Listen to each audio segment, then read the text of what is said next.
We are nearly in the month of June, and guess what? We have to talk about teams who have much to lose in this round. World Cup qualifiers are here. We have them coming in CAF. We have them coming in CONCACAF. Stick to the end of our program. We will talk about CONCACAF. So if you're here thinking, hey, does Guatemala have a chance? Maybe El Salvador or Trinidad? We will cover that at the end. But right off the bat, we're going to start off in Africa because I'm the Africans. I can't talk about Canadians and African continent if I don't talk about both. So we are here, JD, off of his, I think his ninth stream in the last 4 minutes, jumping over here, talking about he is our resident Nigerian until we bring more Nigerians with us, and then it's a full conversation of fun and joy. You're planning to sell my Nigerian space? Oh my Oh God. no, I'm trying to bolster it so that I don't just feel like I'm just here lobbing threats and insults at them for no reason. So Okay, okay, okay. we're building it out. So we are here talking about CAF World Cup qualifiers. We have it on the screen, guys. Let us know who you are supporting in the comments below. But JD, you've had a breath. You've probably thrown some food in your mouth during the space between. How are you doing this evening for you? I'm doing great, man. Thanks for having me yet again. I think we have to just always reserve our energy for these specific periods because we knew that it was coming and everything is coming pretty fast. So I'm ready for it. Yes, yes. Big up Nigeria, all right? The resident Nigerian. But yeah, the resident Nigerian. Yes, let's talk about this residency that you've been enjoying a little bit too comfortably. I will say, you win 2 games and you start to think, yes, we are making it somewhere. Eh? But, all right, so we have the squad here for Nigeria now. Of note, Osimhen and Nathan Tella are not in the squad. That was announced a few days ago. They've been replaced with some other call-ups. But when you're looking at this squad, the question I have scrolling down, you guys let us know as well. Who has more to lose in this round of the World Cup qualifiers? Is it Ghana or is it Nigeria? I think to me it's a simple answer. But for you, who do you feel has more to lose in this round of competition? based on how Ghana finished the Afghan and also their qualifiers, you want to say Ghana, but Nigeria team is very, very big, and you should expect a standard for them. So I just believe that in itself eclipsed everything. Even though Ghana have not performed well in 2 consecutive competitions, you're still saying Nigeria have the biggest to lose because what they have as a squad, you expect them not to just be qualifying, dominating, and you're not even seeing the qualification, sure, much less the domination. So definitely I would have to side towards Nigeria under more pressure to deliver. Ghana can work over the time to get things going. I'm not sympathizing for Ghana, but I'm just saying, based on the quality of PS these guys have, Nigeria need to be doing things now. That's what I would say still. Don't know if you agree. See, I'm actually on the other side of it. I think Ghana has more to lose right now because I can see more teams in Ghana's group maintaining some form over time than I could say in Nigeria's group. Nigeria is only sitting in 3rd, and we'll show you guys the group where they are.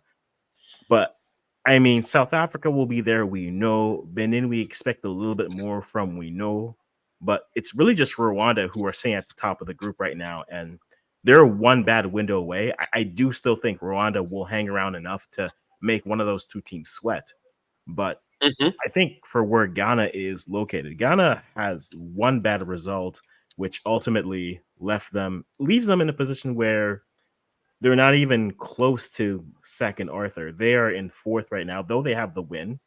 But you could see these teams all. Ghana's best hope, I think, is that they get results, but then also the teams around them start canceling each other out, and then they can just get a draw here, a win here, a draw here, a win here. And if they're able to do that, that leaves them in maybe a top 3 position going to the last window, and that gives them some hope. But I think based off of their groups, I think there's a little bit more of a look, we'll both complain about Nigeria and Ghana in terms of how they'll sometimes play down to their competition. Yeah, right? But yeah. I think ultimately, look, Ghana is. I said this in our last video. Ghana is in a bit better of a position just because they've had at least a bit of time with the coach. Nigeria is not to say they haven't had as much time, but Nigeria definitely walks in here with the more talent on the pitch. But I am curious to see how Indy George sets this up. But we will go from there, guys. Let us know in the comments who you feel is there, and if it's not Ghana or Nigeria, tell us in Africa who you are rooting for. I know we have some people in the comments which you do say hi to. Hello, Mr. Pepsi Blue. 210. It has been a minute. We were gonna start at 210 just for you, but we decided not to. So it's Sorry, time. sorry, sorry. It was just because some emergency came up. That's why I'm late. Next time we are gonna stay to the commitment. I'm very sorry, people. It's all good. It's all good. Lysandra, my warrior, says hello. Good to see you. And they are very happy with Nigeria's new coaching setup. I don't hate it as much either. But we talked about the groups, JD. This is true. This is true. This is true. They have Hoffenheim's U15, Benjamin James, and the Good Fitness Shows, a Turkish match analyst, which is good. I think that's not a bad place to grab. How you build up your squad does truly matter when it comes to these squads. But we mentioned groups, we mentioned Nigeria, and I want to bring up the group here, guys. All thanks to the wonderful world of Wikipedia. But right now, Nigeria sits in third place in their group, 2 draws in their matchups, both ones and zeros. But right now, I think so. For them, Nigeria, they have South Africa on June 7th coming up, and that'll be the interesting matchup, I think. But more interestingly, you have this Rwanda. Rwanda is interesting in this group because they don't face the big teams until later in the competition. So they have the opportunity to stockpile points, and then they become, if you're Nigeria or South Africa, you have to maintain, you have to pace it out, and you just can't, you have to stay within arm's length. Similar to I'll use the EPL example, right? You want to be Man City chasing Arsenal at the end of the year, right? Just stay within reach, stay within grasp, and then eventually, hopefully, they slip up, and then you're able to come in and And, get and something that's done. And that's why I had said that is going to be difficult for them because remember, the more they don't achieve anything, Mm-hmm. and the other teams keep on stockpiling, that's where the problem comes from. But I know you're going to just pick Ghana because they just like to beat Ghana, don't just beat them for beating sake, because they're going to just pick IU for some reason and you're just going No, to get upset. JD. We only have one IU. Miracles happen, JD. One IU. Oh, miracles happen. Yeah. I used to pray for days like these. I used to. But no, I think the matchup here, it's a tough one because Rwanda's playing Lesotho and then South Africa's playing Nigeria. So Yes, South if they Africa playing draw that, Nigeria.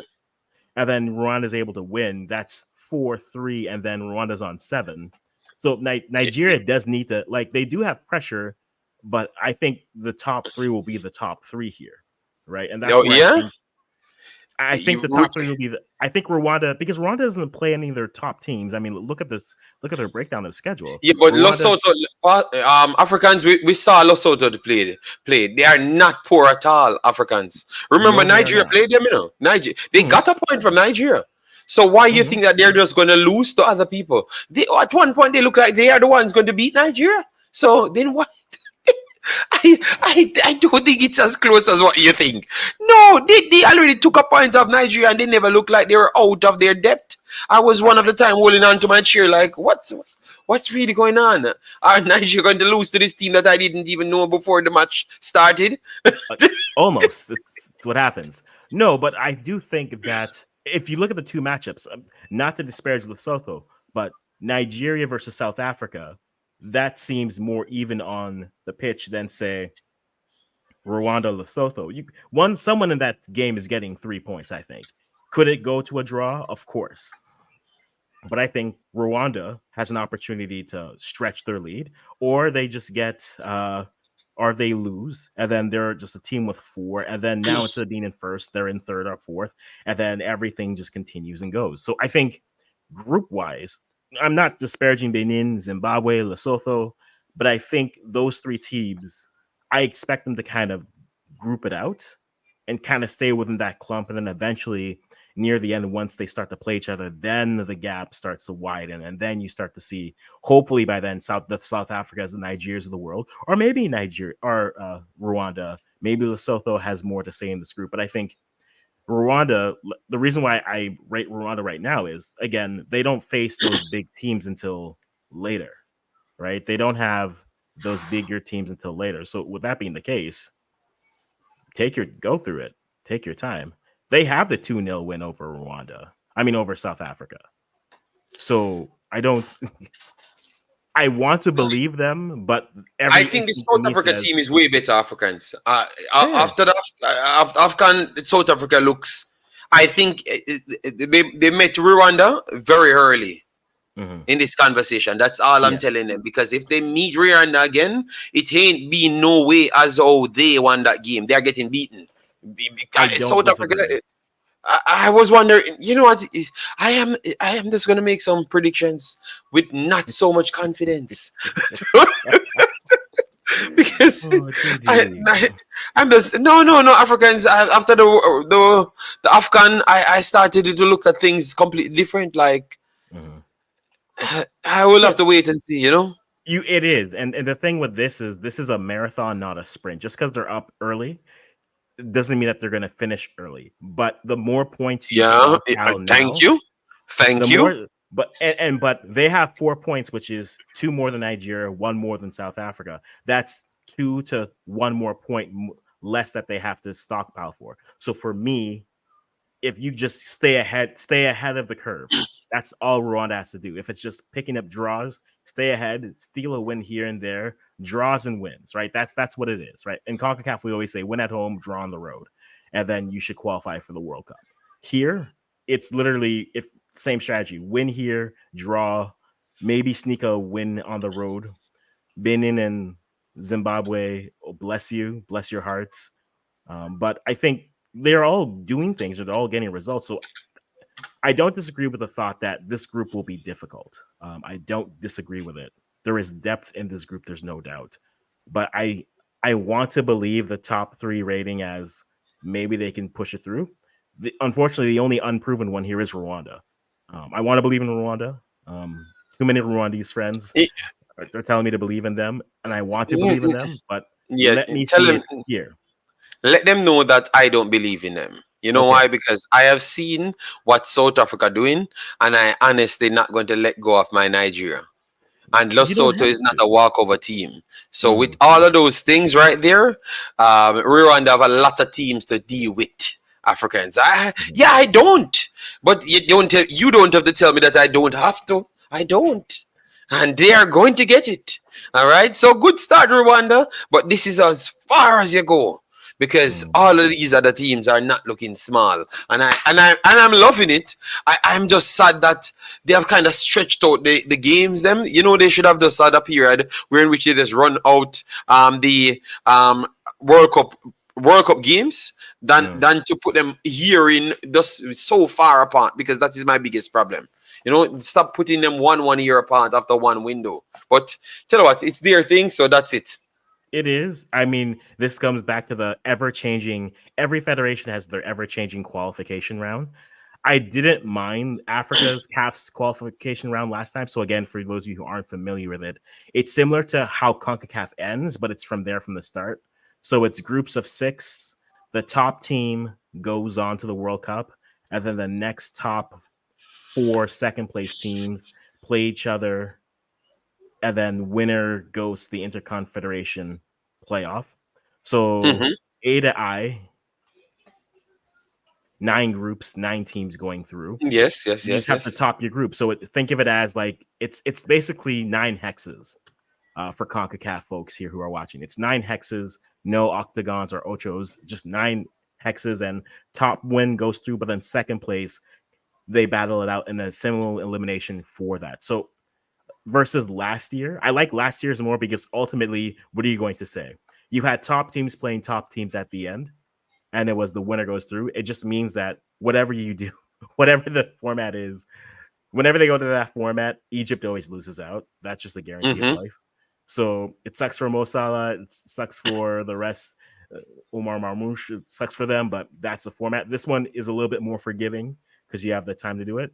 I don't mind it as much. I just be consistent so that every team knows what they're dealing with every time. Because I think if you're going to change it every cycle, then you're preparing for it every cycle differently. This is a marathon. So I I've recruitment, not yeah, I've not covered the squad as it, you know. So what you make of this squad? Because obviously we're talking about what Nigeria won't do. mhm. So what you look at the squad, like on the squad, what you look at it and say maybe they are weaker or they're stronger than what we saw in the outing that we saw in the Afghan. What you make of the squad? I think having Boniface back there helps, especially now that we know Osimhen isn't going to be playing. Hmm. But ultimately, I mean, this Nigeria squad is solid. It's a Okay. solid, good side. The only question I have for them will always be goalkeeper. Who is your goalkeeper? Um, Other than that, I mean, the one benefit for Nigeria is that if one striker goes down, they already have 16 other ones on the pitch. So just someone go up top and you'll be good to go from there. But I like the matchup of it. Lookman's coming off of a great year for them. So I'm going to be looking at Lookman and Boniface to really carry the load offensively and kind of go from there. And hoping Inyeka and Ndidi can solidify the midfield. Alex Iwobi, we know what he is. Solid player from there. And then the only question I have really is the goalkeepers for them. But that's the constant Nigerian question I have. Who do you have in goal? But other than wise, this team should be able to, I think, they aren't going to, I don't know if they're going to sit back as much defensively. We saw what they did against Ghana and they're friendly. I think they are more than happy to be on the ball. Does that open them up for some transition? Potentially. But I think if I'm Nigeria, I want them to score their way to North America for the World Cup. I think they have the talent to do so. And teams will fear them enough that they will give them the ball and say, break us So down, fine in our pitch. so based on what we saw in the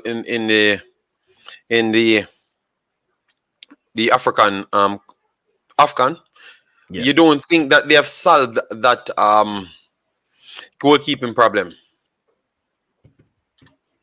Like, as I in, mean, no. because he was one of the better goalkeepers. Remember when we finished the tournament, we were saying it's either him or was it the South African goalkeeper?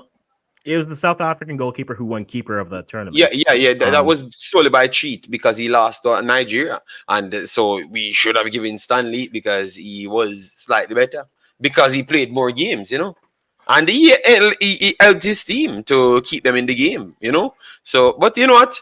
Maybe yeah, maybe you're right. They may not be too biased, as what they have always said that I'm too biased, you know. you're not wearing Yes. enough green to be that biased, JD. Okay, you're not wearing enough Yeah, green to yeah, be yeah. biased. I'm gonna change the color of this, you know.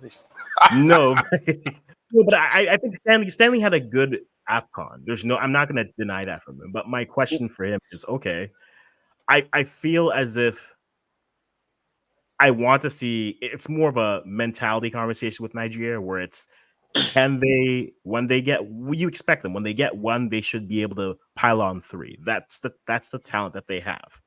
But the question is, they've shown that they can win those tight games. So I'm not taking that away, but I want to see them just put some teams away now. Now, again, Africa, this isn't 1974's Africa where you have maybe five good teams and then one surprise. You have quality all around. So for me to put that expectation on them is a bit unfair. There's no doubt. But looking at the talent that they have on the pitch, some teams will look at them and say, no, have it. We'll sit back and we'll defend. We'll try to hit you on the counter. And that's our strategy. So if they're going to give you the ball, can you punish them and then make them come to you, which means get one, ultimately gets two, and then the pitch opens up. I think this squad is able to do that.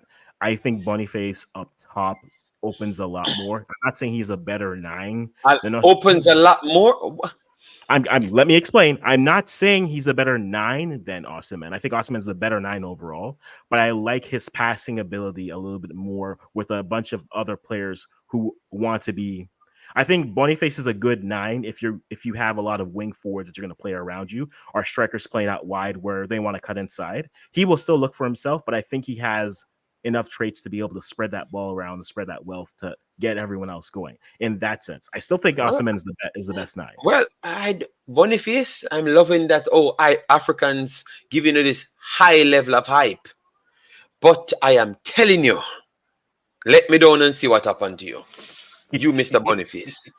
Boy, better Lord. than which Aussie man. I Boniface didn't is solid. I actually don't even think Boniface is so good playing as a central striker. I think he's actually better as a wing forward, you know. I actually think that bulldozer type coming at you. I think people really disrespect the kangaroo jack, you know. Big bad.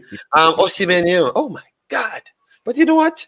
Yeah. But anyways, this squad, I have seen some new faces and stuff, but the core of the squad, Basi Ajayi, Samuel, in the defense line, you could say that definitely some questions will be asked. You know, we want to see how that sets up. But definitely Stanley, he helps this time around because the last window, good God, it was not good. Midfield, Onyeka, NDD in this team will make magic.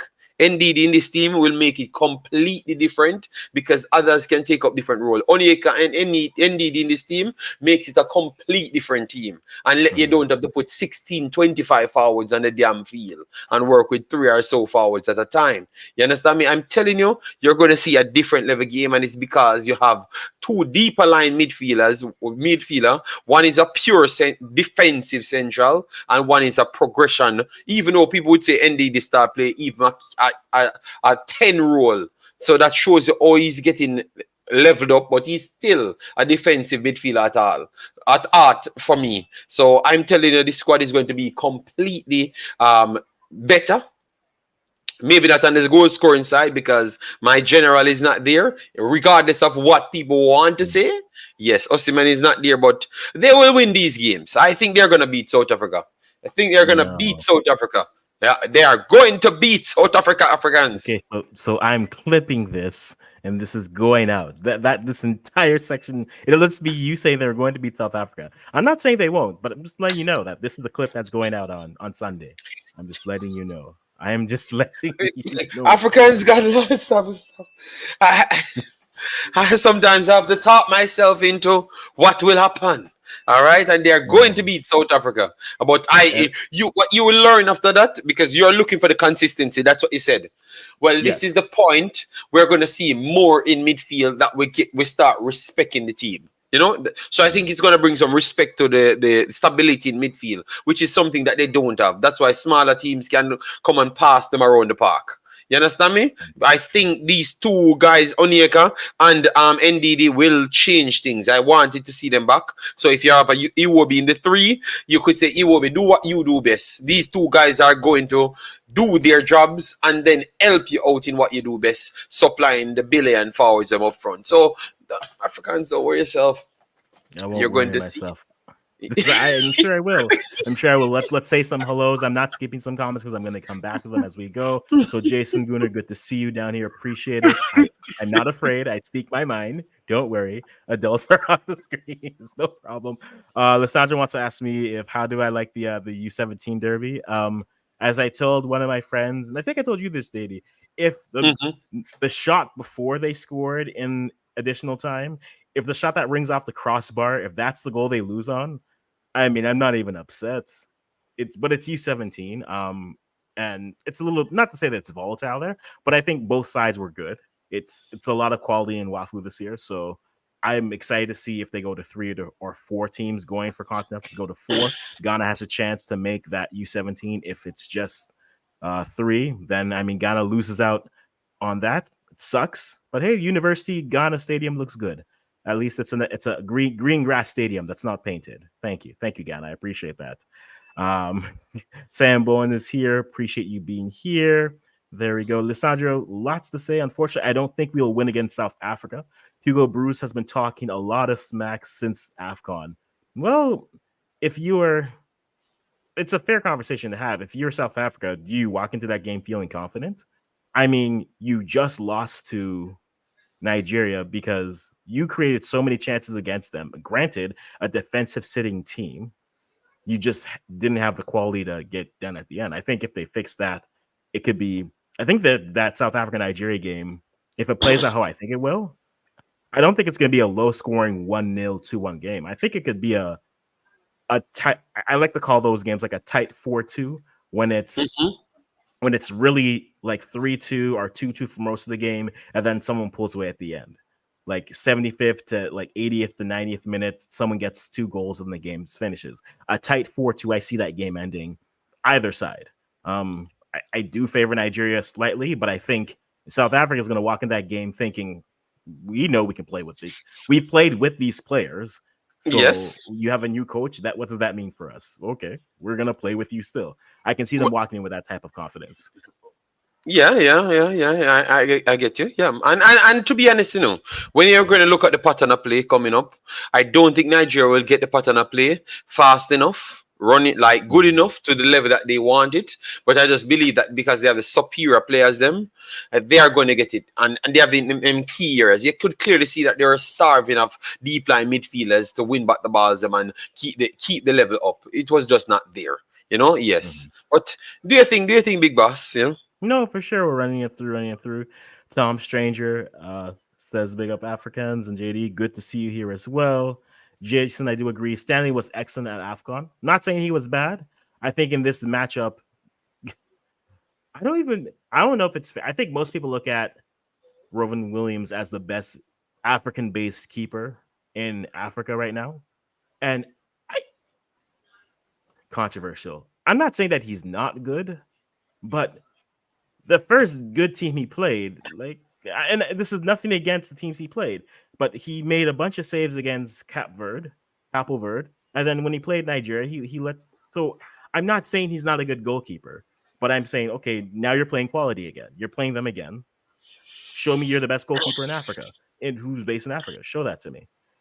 That's all I'm going to say. I'm not saying Williams is bad, but I want to see it again. You've given me a career of it, so show me again. All right. Stanley solidified the number one. Okoye has been excellent this season that he has been. And I do agree with this. I think Boniface is far more skillful and technical than Osimhen, to be fair. He's more dynamic. He can play across the front line. I But you're think far more skillful and technical. I think he's a better passer. Like I said, I think he's a better passer. The lion need to come out of the Yeah. us and We've show been some of waiting. these people. We've Oh been my waiting, JD. Last year was a good appetizer. We were waiting for the main course this year. oh And my the God. plate Oh, was half empty. I'd say something about rice, but I've had too many rice comments recently. So it's all yeah. right. It's all right. All right, people. Osimhen or Boniface. I'm telling you, half of the world picking Osimhen over Boniface, even though both of them are special human beings. But you know what? Mm-hmm. So, Indeed, definitely a good piece that's missing, no doubt. There, I've been watching Boniface at the beginning. He's more of a dynamic forward. I'll take your word for it. I won't tell you you're wrong. Indeed, he was a goal scorer under Maresca. Yep, he showed that. And then going through legend, more conversation with the Irie vibes.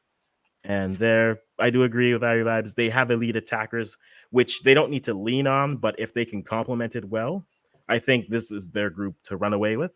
But again, the Rwandas of the world, they just need to pile up their draws and their wins every there to keep the pace and go from there. So not afraid. I'm more excited to see kind of what happens with that side. So again, for those who missed it, Rwanda is in first place in their group. They are playing Lesotho, who drew Nigeria in their matchup. And then South Africa is playing Nigeria. And then Zimbabwe and Benin, I believe, are playing themselves. Nope. And that's the thing. See, because Rwanda has Benin and then Lesotho in this window. hmm So, and that's where I'm saying, even if you draw Lesotho, but then you get a win, that's 8 points. Most teams, there's not a lot of other teams that are playing 2 games this window. They can take that game at hand and go, which is why I think they will still be at 7. I think they do get that win against Benin, but we'll see what they're able to do kind of moving forward with the rest of their games going from there. Now this is turning into is a better technical football than Osimhen. It's the truth.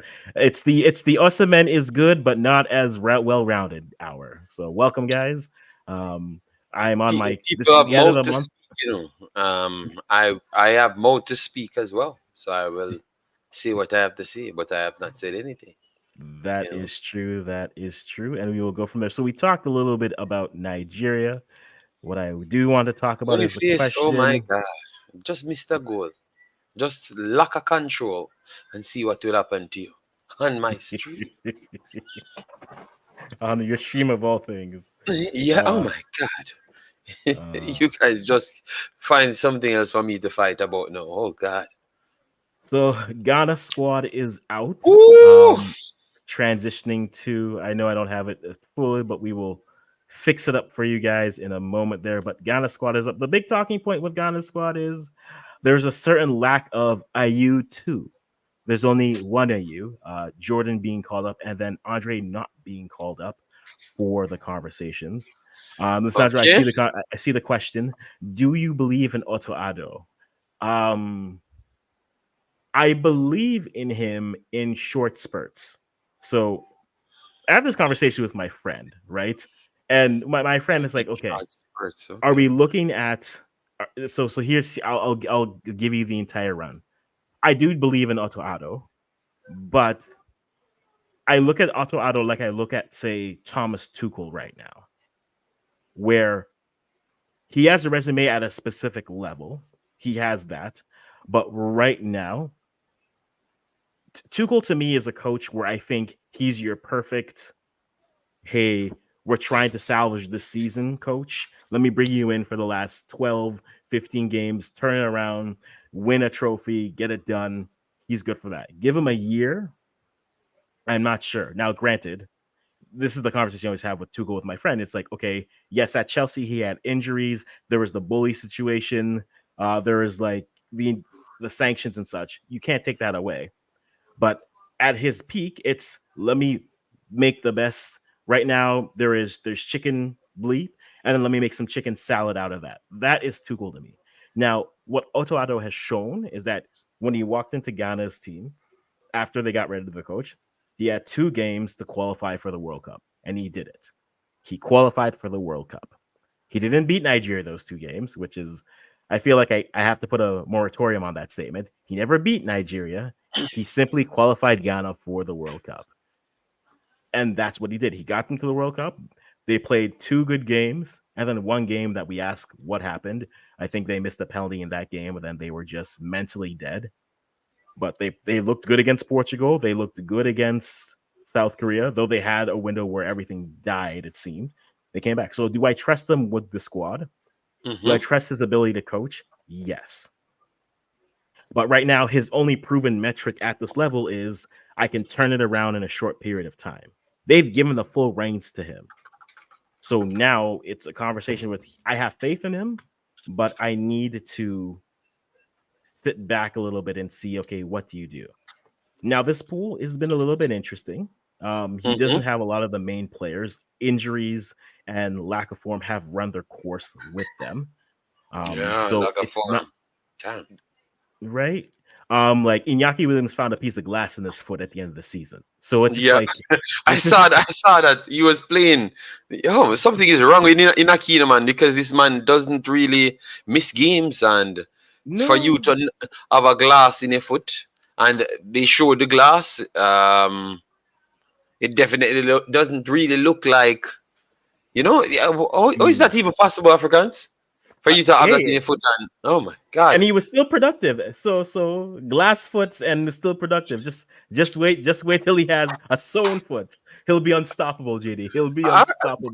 oh my God, that is special still, and I love the fact that he's always an upbeat type of person. Like based Mm-hmm. on what you're seeing on the football, he's always available. He's always trying to chase off things. So I hope his foot is fully functional, and maybe we can finally see him start scoring some goals for Ghana. 'Cause Ghana definitely need it. Right. I don't know what's going on because all we're talking, Ghana doesn't have they don't have bad players in Africans.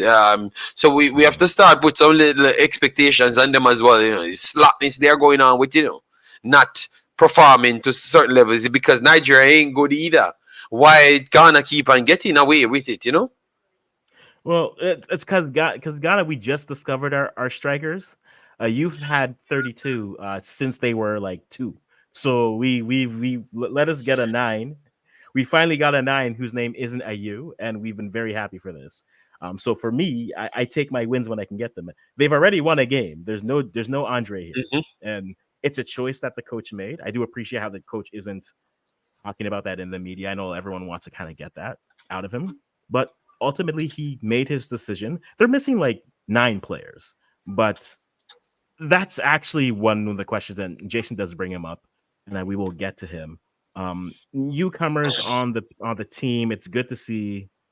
The one I'm wondering about truly is who plays at their 9, and if it is who I think it will be, probably. Not How does really. how does Brandon Thomas Asante play? I think that's the big question. I think if how he plays really will dictate a lot. I know they have Semuanyao, who I think is probably your better if you're going to go single 9 up there. I think he's your better player to play, though he has proven out. That's the thing with Ghana. Their strikers are also all ideally great on the right side, right? I've said this from time. Like maybe your best position is put Iñaki out right, and then you put one of the younger wingers out left. So whether that's Osman Bukhari, who just moved over to the MLS, welcome to Austin, whether that's Abdul Isaku, whether that's Kamaldeen Suleiman or Ibrahim Osman, whoever you want to put there. If you move him out left, then all of a sudden you have options. And then you bring on Jordan as a defensive player to come in and play. Because to me, Jordan has use on this side just because I think he's your shut down 9 that you want to bring in to kind of defensively solidify and take away the game, but he can still give you some offensive quality. But to me, I think if Brandon Thomas Asante gets any play, I think how he plays can open a lot of doors. Because again, this team is missing about 14, no, not 14, about 8 to 9 players. So if they're able to produce now you build that depth within the squad, and I'm very much intrigued to see what it is and what happens. I think this team still will run through Kudus. Sorry about that, Africans. No problem. My little kid, yeah, some way she burst her foot, like something on her foot, like maybe a bump or something. Mm-hmm. So I'm going to check it out. I already put the plaster on it, so not a problem. Perfect. Yeah. Alrighty. But yeah, I think this team will run through Mohamed Kudus. That's no question about it. I am a little bit upset that Mashiru didn't come in. I think he's playing in France this year. One of their midfielders who played well at AFCON. But look at the depth that they have. They should be in the conversation where you say them in Nigeria, why aren't you performing more? The difference is Ghana's had more. Up until recently, Ghana's had a few more high-profile peaks and a lot of high-profile failures, right? Because both AFCONs, their last 2 AFCONs, they've been grouped, right? Now, one worse than the other. I don't think this one was as bad, even though, for the life of me, who made the call to start the goalie who wasn't the starter at his squad for 3 games? Lawrence Etizingi, I think, is going to be your goalkeeper here, which is the problem. They need to find another goalkeeper. They do. That is their biggest issue. Lawrence has played well, but I think there's a level beyond him that they could maybe achieve and try to find. I don't know where they find it. I was one who was saying maybe Zion Suzuki is like the answer if you can somehow convince him, but he's playing out and he's chosen his pathway. Corey Adai is not on the Ghanaian radar, guys. Don't worry. For any Jamaicans here, Corey Adai is nowhere near Ghana's Africans, radar. Jamaicans don't want players. They pretty much don't want the players them to actually come there. So what are you talking about? Actually, I'll be honest. You know what will happen? The second that Jamaica calls him up, the next window, Ghana will try to call him up, be like, "Hey, we saw him make a team. Let's are you interested? Corey, come, Monsieur, we have Rice," and it's like, where was this 2 months ago? So I don't think Corey is an option for them, but they need to find. I think goalkeepers are their biggest. But Corey would be a good. He's a solid keeper. But the problem is, it's the battle of no calling people. So I don't think anyone of them calling nobody. You understand? So Ghana can actually win. I think Corey would do well for this team. But Africans still. Kudos. I think Kudos party in midfield. Just put anybody side of them, and they should be okay. I'm very surprised that These guys are not doing well. But you can say that Kudos was pretty much left out there on a mountain because party is always partying at the sick club, not necessarily real party. So until once he starts to actually play with Kudos, I think the wins are going to come. I think Ghana is going to get better. Just get Party in there, and just stuck one more in there with them, and Lamty can be in a good position because Lamty had a big injury as well for a while. Africans, he Mhm. had a Yeah, injury for a while, so that really armed their team. So just give it little time, and they're going to come good. I have faith in Nigeria, and Ghana. I have faith in Ghana doing good, but it's going to take a little while for them to get on the same page because Party Lamty, they add something good to the team. Inaki will show people that he deserves to be there because I don't think he get a true stretch where people supplying him to the right level. agreed. Sometimes he has to overwork himself, dropping deep or coming 60 yards. Yeah, oh, I No, I think time will tell. my big Ghana player, and I'm going to continue to say his name. Don't forget it. Kofi Tre, who's playing in the Bundesliga. I think he was at St. Pauli for a little bit, and then I forget where he just went to, but he's been out for the year. And I think he's their best 8 type midfielder, or as the Ghanaians say, he's one of the few players who passes the ball and moves. He doesn't feel like he has to carry the ball through 5 people before he plays like he's playing Grand Theft Auto. He has to pass 5 people. Ghanaians sometimes do that. They pass 5 people, and then eventually, when they make the pass, they earn rewards as if something like that. So I think he's a player that I think is dearly missed. But again, like I said, they're missing about 8 players from the squad that are just injured. So there's some new names, but when it comes to Ghana's pathway, they have Mali and then Central African Republic, which I've heard a lot of Ghanaians who are saying they're confident they can get 6 points out of this. I would Okay. say I would say this. That you need to be confident that you can do it. Do I Mm-hmm. expect it? I'll take No. 4. At this point, I'm I, taking 4. I have a feeling that they're gonna get at least a win in this one. Even if they lose the next game, I think they're gonna get a win. They're gonna get a win. Yeah. Mhm. I just have a No, feeling that Party and Kudos is on a level right now, Africans. I don't yeah. think people really giving him that credit. This man right now, when you talk about technical ability, controlling a ball, I am putting him up there with Bernardo Silva. Them. This man is on a crew autopilot type of thing. This player, he's the best player Ghana has right now. Period. Oh, Don't that's look at not a the next question. human being. It's just Kudos right now. Party, if he can stop damn Party at the hospital, then I will consider him to do something. But you're gonna hear that I'm bad man in Arsenal, so let me not speak. Mm, No, I think Thomas Partey's biggest issue has been injuries because the thing with Partey is when he's on the pitch, and especially when he plays for Ghana, he's like, for the CONCACAF comparison, he's Stephen Eustachio for them, right? He can play the CDM, but really he's a better 8. And when he's in that 8 role, then you have the ability to really push. So if they go with Salis Ahmed in the midfield with them, and he sits more as that 3, as that 6, and that 2, in that 4-1-2-3, basically with one holding and then 2 8s. If you play Partey and then Kudus in that midfield, I think that's a much better possibility. And then whoever you want to put up top. We already talked a little bit about him. We'll pull it up and kind of go. Everybody loves Kudus. I do agree with this. It's crazy. I He's a do. baller, man. And I think their best trio, they could have 2 sets of trios where realistically, like if they add Ashimiru to this, or if they add Kofi Tre to this, their midfield is set. They just need people to put the ball in the net. They can control the box, and that to me is how you know a Ghana team is going to do anything, right? What's the quality of their midfield, right? I always call Thomas Partey like the discount Michael Essien, because I mean he has the injuries and maybe gives you like maybe a sliver of the offensive production, but then he can go up and down. I think in the right league that would do well. I think England might be a bit too physical for him, but I mean, he did well in Spain. a much more technical league. That's just the type of player that he is. But wish you had to die there. Don't disagree. I do agree with this point by Alessandro where it's, Semenyo as a false nine with fast wingers like Nuoma and Osman. Yeah, I do agree.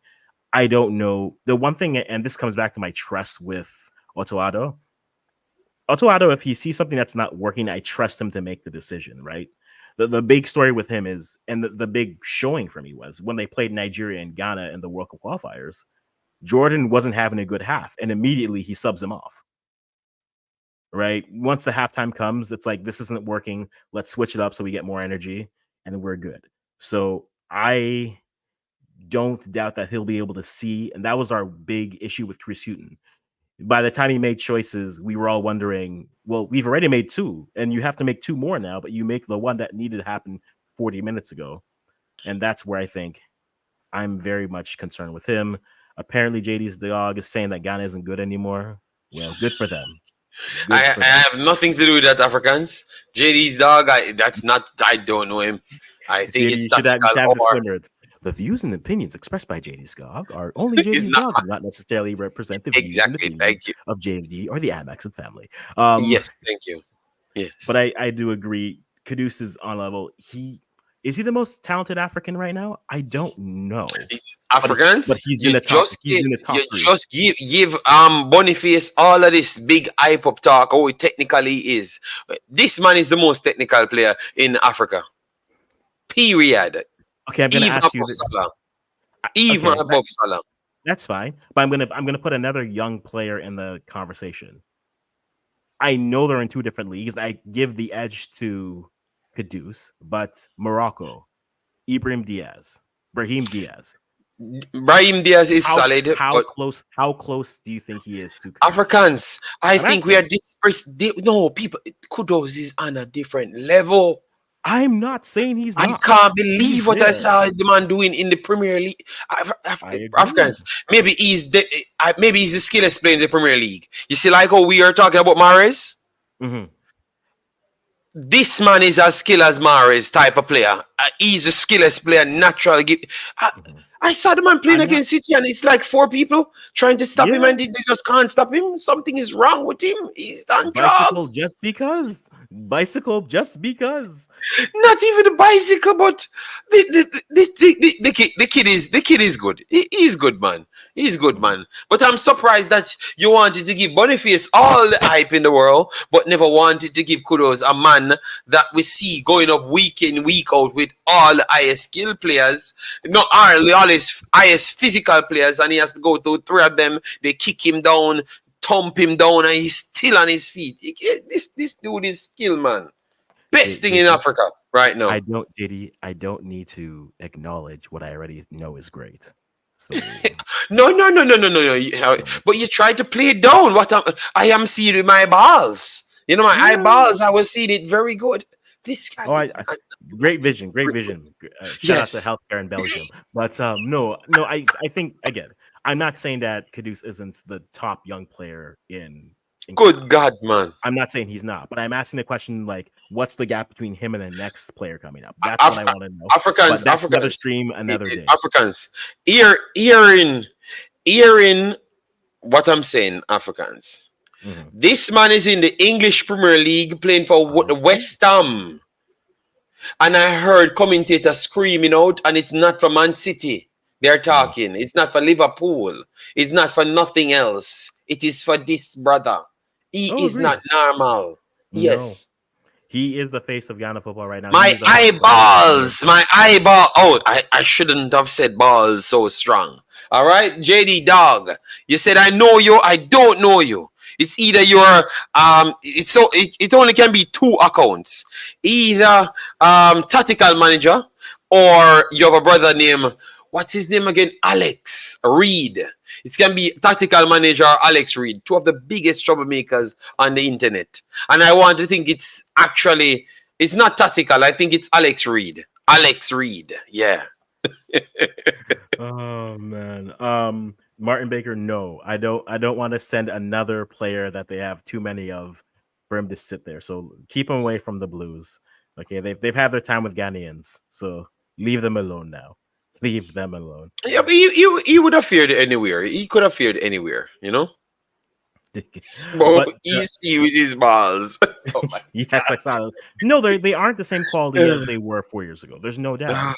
God. It's not that they've lost a step. I think this is a conversation with national teams. It's when do you transition? When do you add players? When do you add those in? And I think that's a conversation where I'm always say, do you hold on to a cycle, do you hold on to a generation, a cycle too long?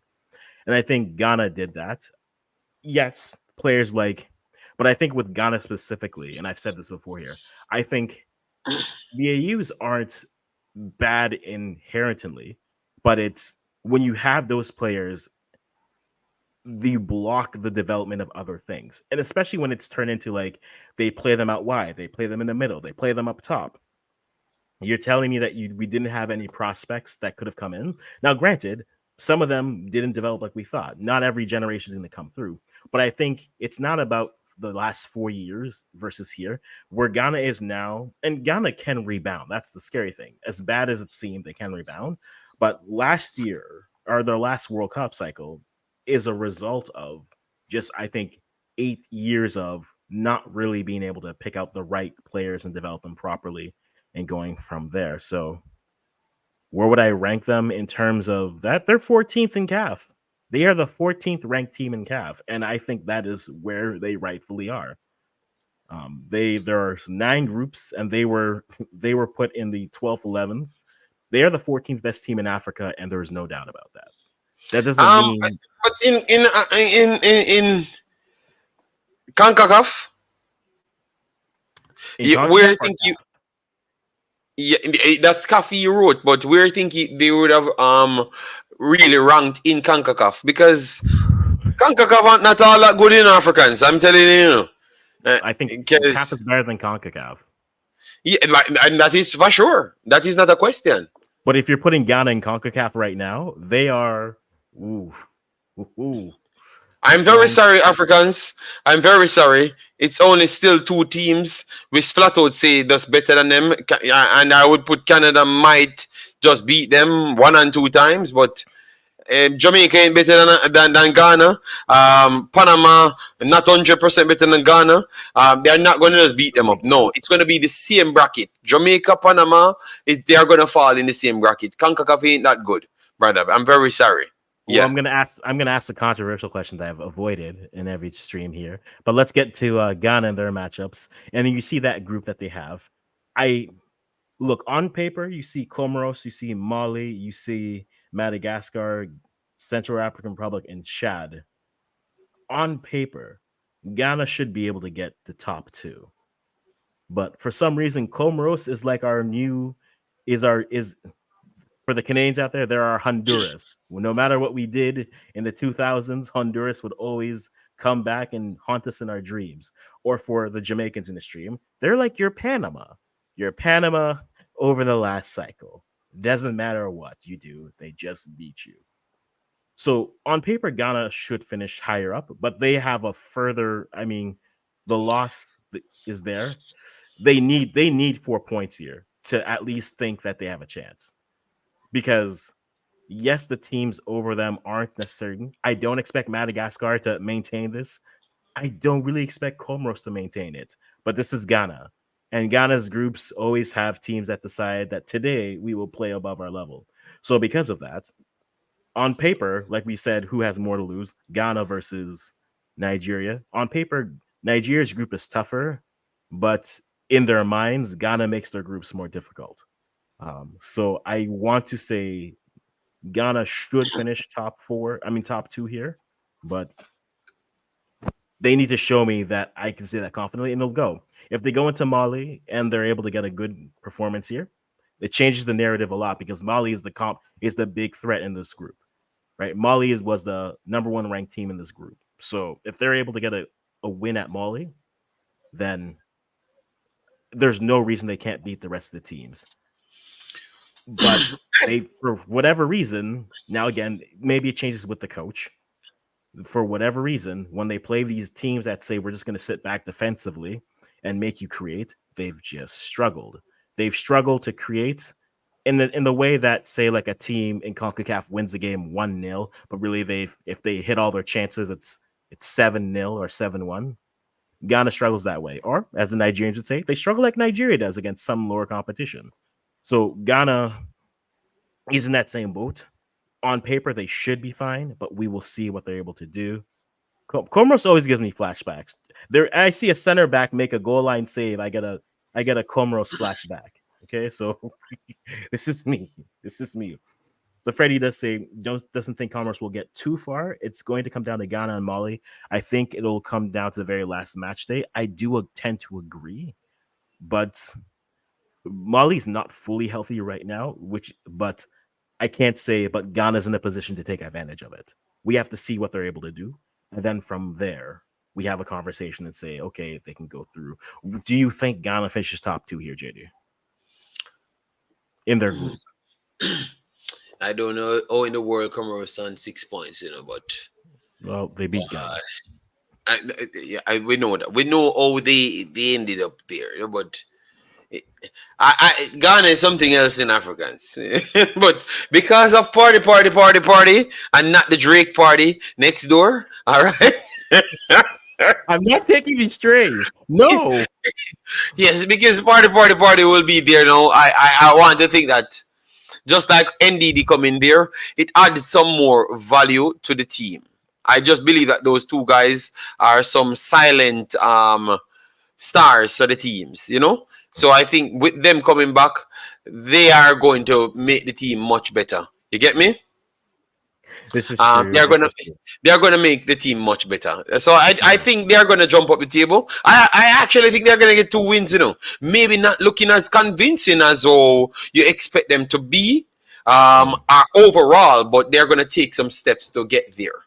Because I just believe that if their midfield get better, they're going to look completely better, because I saw that they have the defensive players them coming back and they have the forward players them. They just need that balance in midfield, and Party coming back. Well, easier, but let's see what Party we do get. Agreed. Agreed. If Ghana doesn't make it, do you clean house or just keep a few players? Oh, you clean house. You say if Ghana doesn't make it, which is let's go to this roster. If Ghana doesn't make this roster, you look at this roster and you say, Kudus. Party. No. If Ghana doesn't make it, I'd say Brandon, Suleiman, Isaku, Kudus. I still think Kofi Trek can give you something. Salisu, and then... So avoiding Party. Well, I'm thinking of where he would be in the age-wise for cycle. I think you keep maybe 6 or 7 of them, and then the rest you just say rotate. What? Africans, that's how you deal with players. No, Party ain't that whole, So why you making look like he's 30, He's 30. Right. He's gonna be 31 soon. So Party can bring you straight to the next World Cup. I don't need I've had enough party with 2 AUs, JD. It's okay. It's time for a new party, a new music. All right. Wow. So Jamaicans, sound. If you're listening, this is the standard we have to go places. Party, which would have rated as the second highest player on Jamaica's team. Can't get to stay the team, Jason, I'm asking myself the same thing. Why must he say it in threes? Why must he say it in triplets all the time? Why it can't just be party? It's got to be party. JD, are you reliving your youth? It's like when you went No, I'm not reliving my youth. This man is just different, Yeah, so it's okay. Well, I wouldn't get rid of him now, because these guys can have good cycles until even 35, 36. The position that they do play, and remember, he can play both of those positions as well. So I think he has a lot more to give to to Ghana at this point. And you can build through him rather than try to throw him away. You get me? Yes. You need those quality players that can transform other players. And the Party should be that one. Well, Party might be a player you keep over just as that stable veteran, because he'll probably be injured, so he'll at least be on the bench and then can encourage probably be injured to play better. Thomas, you're always injured. Iñaki had glass in his foot. You are built of glass. I'm sorry. Ah, I'm sorry. But no, if they're, I think Freddie comes in with something that I do agree. Uh, they're set pieces. That's going to be key. Who was taking them? It's probably going to be Caduce now. But this is why I think they miss Kofi Tre. Kofi Tre, from a set piece taking ability, has been their best distributor. If it turns into Jordan being that player, I have questions and concerns. Thank you, JD. That's all I'm going to say. I have questions or concerns.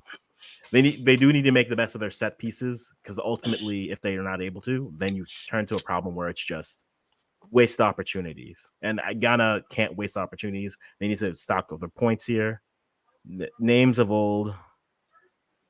Look, Jason ran out of time because he got injury. So he made 3 World Cups, but only played in 1 because he was only healthy for 1. And then Muntari played in 3 World Cups too. But the level that you play, Party can still play at a level where you can always call him up. There's no doubt. But that's a conversation of, can you start to bring in players who can play at the level? But it comes down to what matters more, putting players into the team or them performing at a standard, right? And for Ghana, you have to be a bit of a hybrid for both. I believe in a hybrid of both, but I'm always going to side on form versus standard as long as you have your core still set.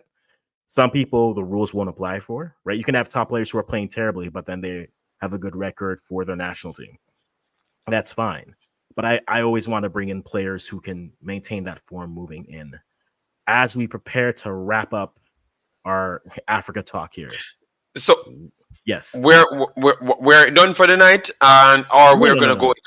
We're gonna go. We're gonna go through everything. We're gonna go through everything. Yeah, we're gonna go through everything. But I want to run through the saying, because we'd have to come back maybe Sunday to come to do our next hour again, because you won't get away. We have to do everything. So you said you're going to do everything, no problem. All right, go ahead. Yeah. So just to kind of go through, running through the groups here and the matchups that we do have. Group A, this is how Africa looks.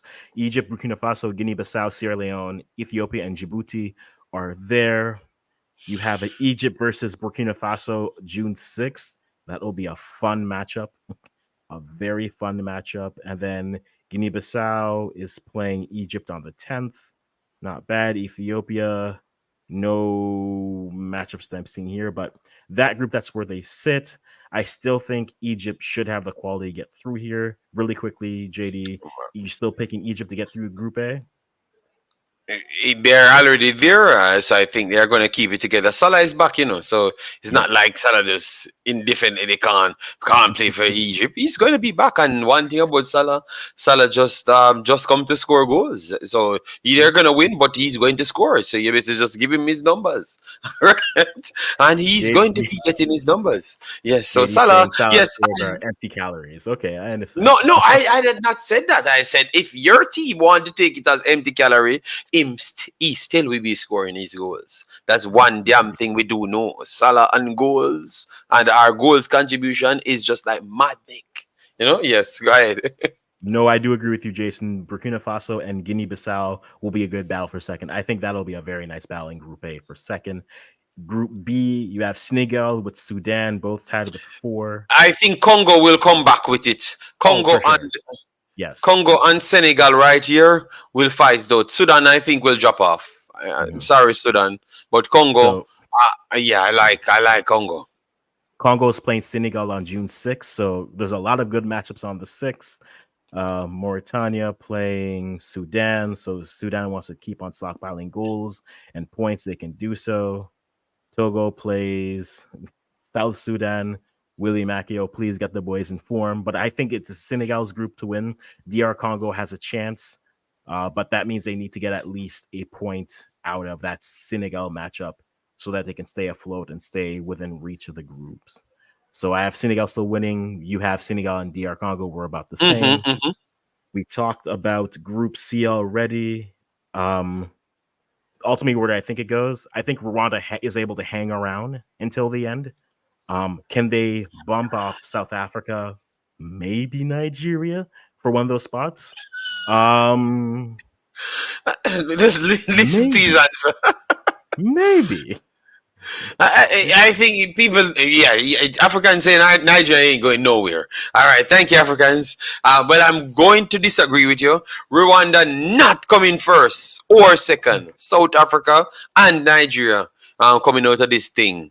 Yes, Rwanda will fight, but believe me, the top of this thing will be seriously tight.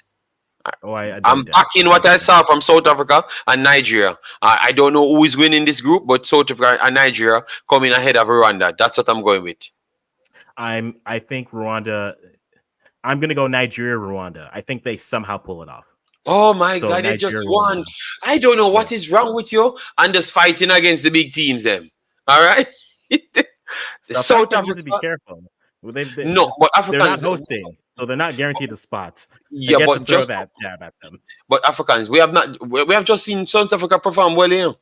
Doesn't that count for something? Like the way It, they're, a tournament versus keeping a team together, a tournament over a period of time versus a team that can play together. Now, granted, they had a good AFCON. Now that means, okay, they've had that sample. Now you're playing teams where you're playing within seasons and such, right? This is the whole conversation with like when we had CONCACAF World Cup qualifiers, right? What you did at the Gold Cup was fine, but then it's like, okay, over the run of qualifiers, can you maintain that form? Some teams started off fast. El Salvador did. Jamaica just had draws and draws, and they celebrated that. Right? I know it comes across a certain way. I know it comes across a certain way. I'm not trying to make it sound a certain way, but it came this across bird the is way. fighting. So I think ultimately, can you maintain that level of form? That's going to be the key thing. And I think that's what we're going to judge them on. That's the same conversation we're going to judge South Africa on, that we'll judge Rwanda on. So maintaining All that right. consistency in the form, that's where it is. So we are going to go there. Sorry, Jason. I know it came across a certain way. It wasn't intended to come across a certain way. Group D. Capo Verde, you've been the team of tomorrow for me for the last 6 years. Could tomorrow finally be today, please? I'd really appreciate it. I think it's gonna stay exactly that way. Cape Verde might topple Cameroon, but Cameroon and Cape Verde taking 1 and 2 spot. Mm-hmm. You have Cape Verde and Cameroon playing June 8th. So guys, Yeah, mark that down. There's a lot of top 2 matchups happening early, so that's nice to I know. think that might be a draw. So that might be a draw in the end. Mm-hmm. And Yeah, then don't sleep on Libya. They've been putting together some nice performances yeah, recently, yeah. but I think it's going to be these two But you again. want to sleep on South Africa? All right, Africans, all right. The Not pillow is gonna say cooler at the south side of the border, JD. It's much cooler at the south side of the border. all right. Group E, let's be very real. Morocco is going to the World Cup.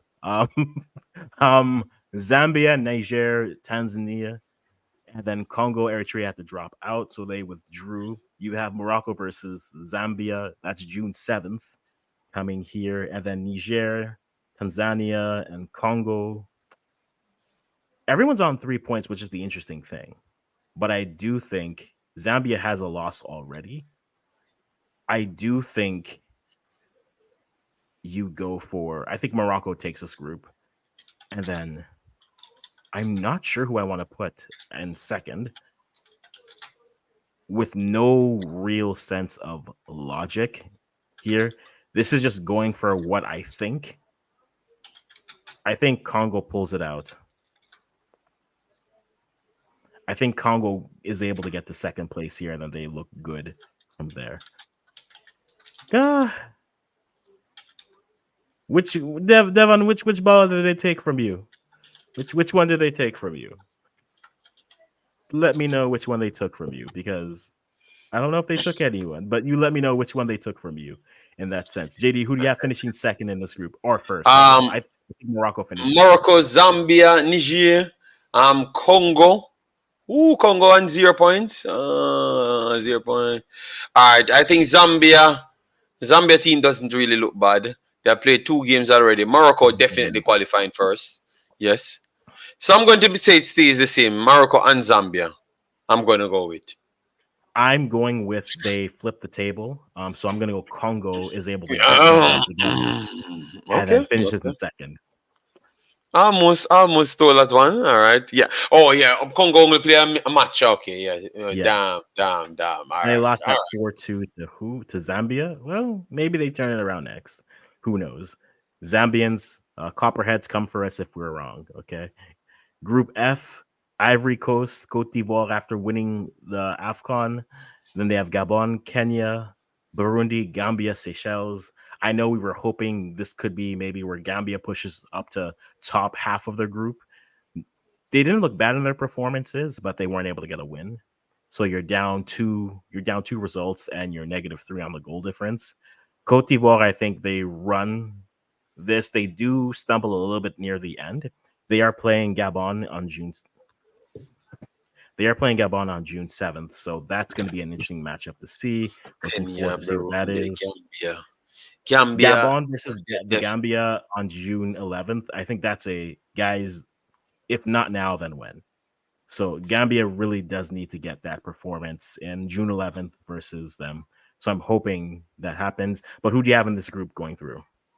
Ivory Coast can't do nothing more than going through this time around. So Ivory Coast, and it's between Gabon and Gambia. But Gambia showcase that they can keep the intensity up. But sometimes they look a bit slack. But as you said, maybe it's because it was a tournament and they're playing games back to back. So sometimes you could see some little frailties here and there. I thought that they should have really jumped to their U20s to bring through a few of the pieces. They have not done that. Hopefully that happens.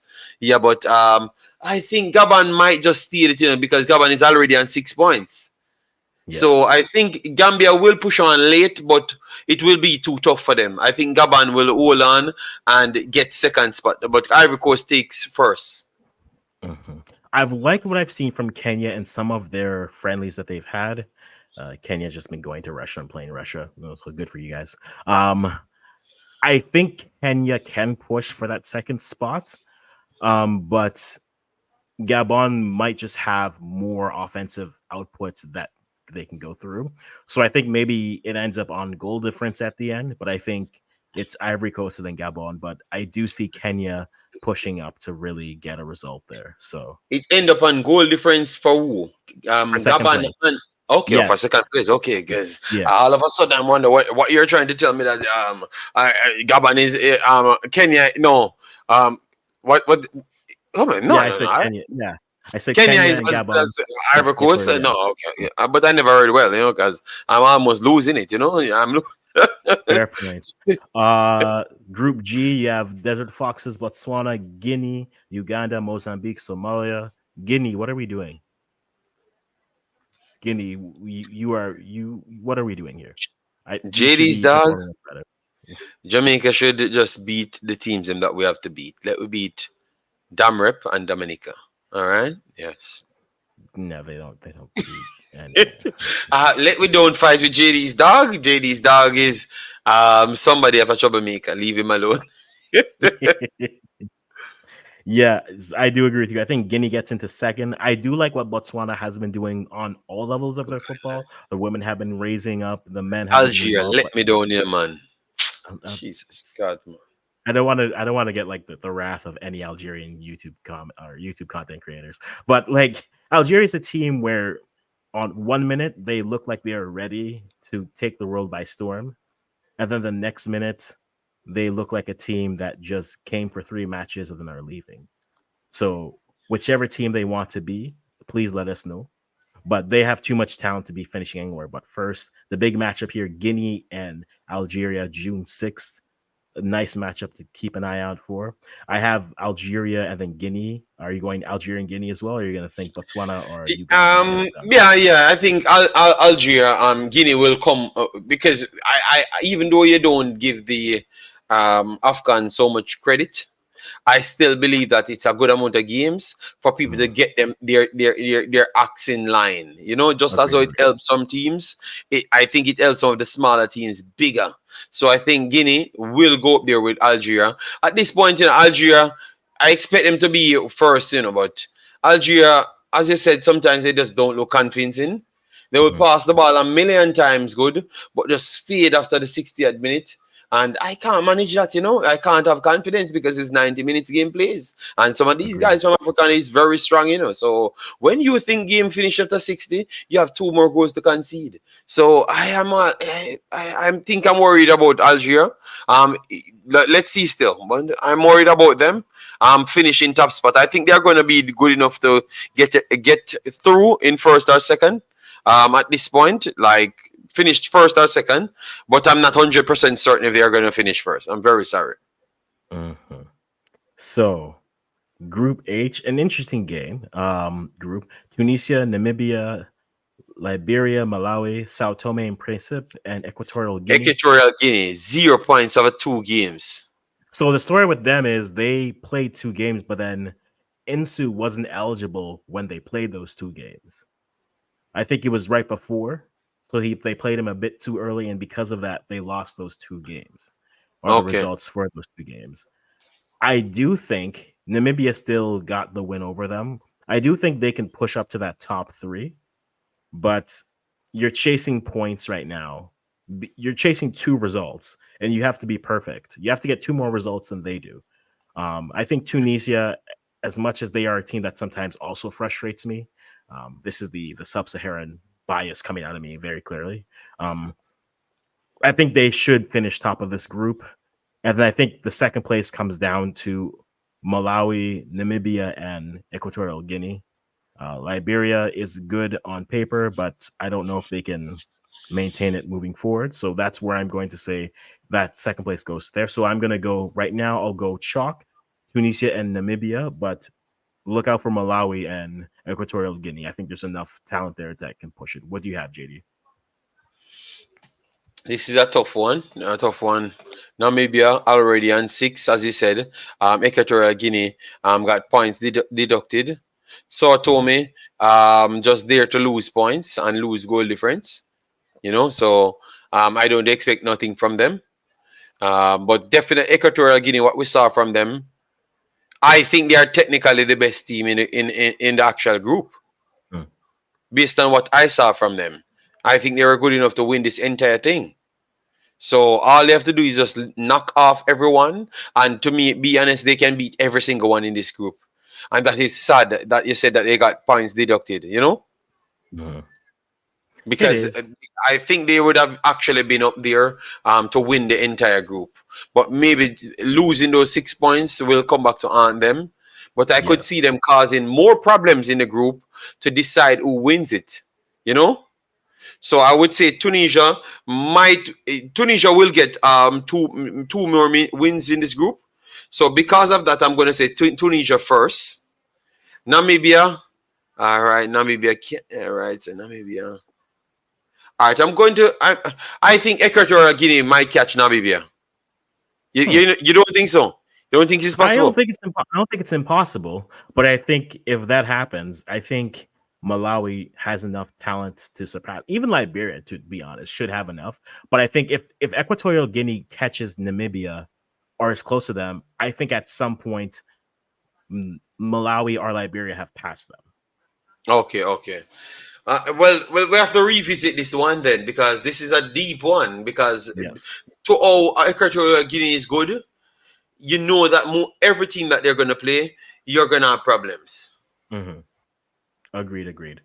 And they have the striker who can get the goals. Now the question is, can they put everything around them consistently? It's my thing. I will continue to sing that song. Consistency makes me a believer.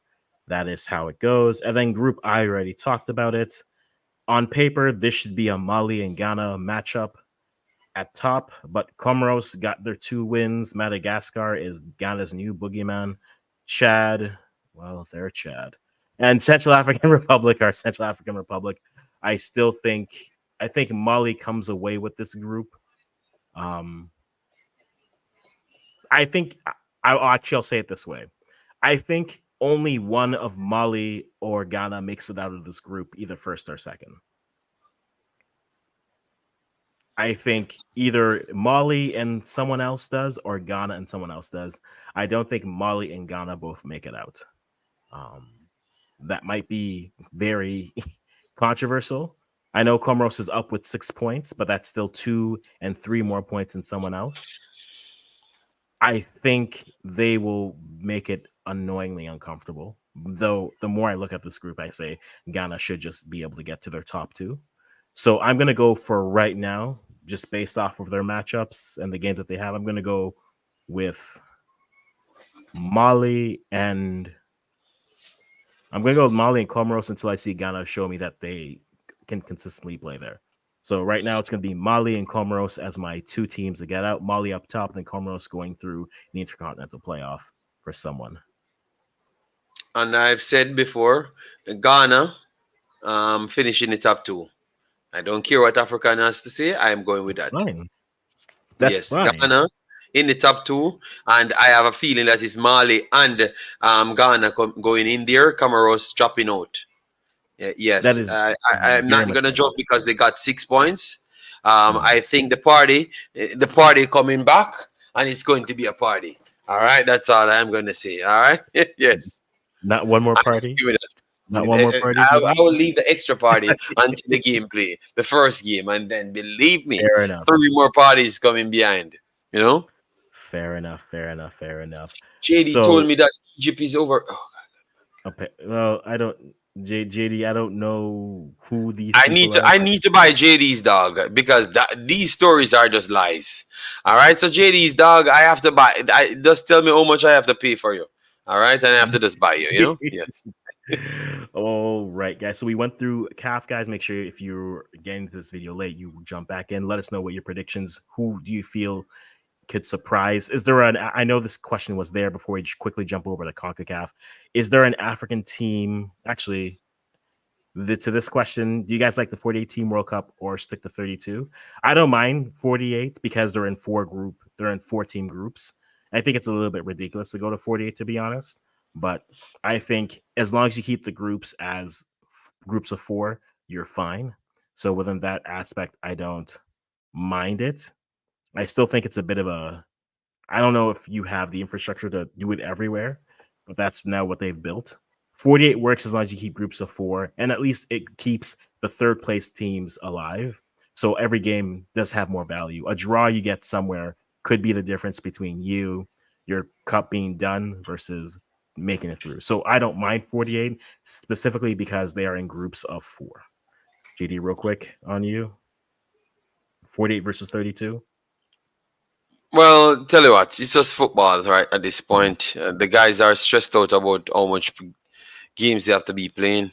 You know, so it's Fair just enough. the owners just want more money. That's all I have to say. You know, I owners agree. want to slave their slaves a little bit more. You know, and the slaves can't manage anymore because I don't know much more matches you want to put in and how much more you want to extend tournaments are. You know, too much football, man. You know, calm it down a little. I am gonna become Africans now. Too much football. Thank you. Fix your Yeah. conjecture. Just stop playing Every so many games. Give us some yeah. time to breathe. Give us some time to breathe. I agree, guys. So quickly as we wrap this up, we'll give you guys another 10 minutes and then we're gonna just go CONCACAF. I know there's a lot of CONCACAF folks who are here. Here are the groups. If you're not familiar, every team plays each other once. Top two move on to the next round. The groups are as follows. Group A, Honduras, Antigua and Barbuda, Cuba, Bermuda, and Cayman Islands. Group B is Costa Rica, Trinidad and Tobago, St. Kitts and Nevis, Grenada, Bahamas. Group C, Haiti, Curacao, St. Lucia, Barbados, and Aruba. Group D, Panama, Nicaragua, Guyana, Montserrat, Belize. Group E, Jamaica, Guatemala, Dom Rep, Dominica, British Virgin Islands. Group F, El Salvador, Suriname, Puerto Rico, St. Vincent and the Grenadines, and Anguilla. So those 6 groups going to give you 12 groups. We can have our hosts. I want to do this quickly. Is there a team? So most of the teams are set up based off of what their ranking was. So their top 2 were their highest 2 ranked teams. Which of the third place teams that by ranking? So Cuba, St. Kitts and Nevis, St. Lucia, Guyana, Dominican Republic, Puerto Rico. Of those 6 teams, who has the best chance to upset the hierarchy of their groups? Hierarchy of the groups. You're So gonna go through group, and we yes, check it. All yeah, we're right. gonna go Yeah. through here. So Group A: Honduras and Antigua and Barbuda, and then Cuba, Cuba, Bermuda, Cayman Bermuda. Islands. Uh, Bermuda, Cayman Islands, Antigua. Don't think none of those guys are at the level at this point for me to see an upset. Think this is down to Cuba and Honduras might slightly have the edge over Cuba at this point. So I Mhm. think Cuba coming in second, Honduras first. Agreed. I do agree with that there. I think Cuba, based off how they're listed, Cuba has the chance to go through. Group B: Costa Rica, Trinidad, Tobago, St. Kitts and Nevis, Grenada, Bahamas. St. Kitts had a good run last cycle, but they weren't able to get it done. I think they're just in That- a group the- that's a little bit too deep. well, this Grenada team is a very tough team to play against. Clearly saw that Mhm, with Jamaica and also Suriname because they drew with Suriname one game, and then the next game they got brushed. And I do believe that Costa Rica regressed it a little. So with that said, and Trinidad, I think this is a good chance Grenada can upset Trinidad or Costa Rica. hmm. So Grenada But is your I pick still there. believe Okay, I think Costa Rica should win the group. Trinidad agreed. aiming for second, but Grenada could be definitely an upset package right here. So Grenada, I'm looking forward to make an upset. Okay, Group C: Haiti, Curacao, St. Lucia, Barbados, Aruba. 80 Curacao all day. I don't think none of these other teams stand really a chance. You're going to see some big 10-0 results. Aruba getting 10 from 80. Yes. Mhm. Dead 4 in the back of the net. Yes, that yes, it's going to happen. Yeah, you can just book it. Yes. But I think Curacao will fight them for first spot. But I'm not sure if that will happen. So I think Mhm. Ede will just hold off Curacao. That's what I'm saying. Ede I winning, think, yeah, winning and Curacao second, yes. which is I think they'll dangerous draw for this next game. round It is. It is very because dangerous for how Curacao it. will get better as it goes. So it Mhm. will be dangerous. Yes. Agreed. Group D: Panama, Nicaragua, Guyana, Montserrat, Belize. This Guyana team, I don't think they're as good as Panama. I think they could play with Nicaragua. Panama, Nicaragua, Montserrat, they're adding players, but I don't think the players are have the Mhm. highest ilk as yet. But they're getting there. I would say they are getting there, but not there as yet. I don't think none of them will upset anybody. I think it's just Nicaragua and Panama. Panama will showcase that they are very skilled, and it's first place. That's what I would say. Mhm. I will say don't sleep on Guyana there. I think they could surprise here. I think they could. But it would have to be against Nicaragua. Panama, I think they're outmatched for them, but maybe they can pull something out against Nicaragua. And if they're able to do that, that opens the door for a lot of possibilities for them. Next group: Jamaica, Guatemala, Dom Rep, Dominica, British Virgin Islands. It would have to be Dom Rep if they're going to do anything. And that would, I think it would have to, again, we know Jamaica won't have its full squad, but they should be able to get out of this group, right?